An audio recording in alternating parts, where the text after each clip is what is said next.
With more and more streets closing to motor traffic in Florence, taking a taxi or riding the bus may not be your best option for getting somewhere fast.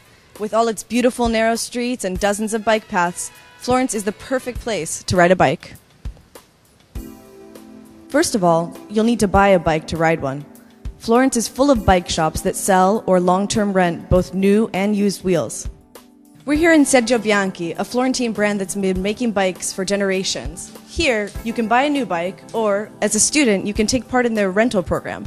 For €129, you can get a new bike, and depending on how many months you use it, they'll reimburse you a portion of the cost. But don't lose that bike, otherwise you'll lose the bike and the money. Now for safety and etiquette. Bikes have to follow the same rules as cars in Florence. Where you can find them, use the cycling paths, usually painted red on one side of the street. Cycling paths are usually two-way, so stay on the right-hand side. When no bike path is available, you have to stay on the street, not on the sidewalk.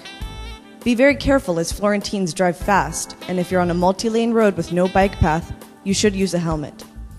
Pedestrians always have the right of way, so make sure to ride cautiously and keep your hands on the brakes. Bike defensively. Bikes get stolen a lot in the city center.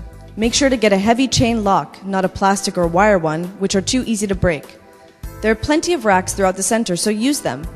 It's best to lock up at a bike rack where your bike will be less conspicuous. If you can't find a rack, make sure you lock up on something tall and that cannot be moved or lifted. Wrap your lock around the pole, front wheel, and frame. You may even want to get an additional lock for the back wheel or the seat. Thieves can sell any part they get their hands on. If you feel like biking just for the fun of it, there are stunning paths in Florence's surrounding area.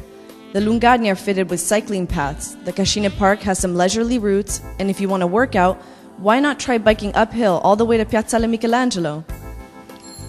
Florence's mayor, Matteo Renzi, is known for riding his bike to work. Why not join him?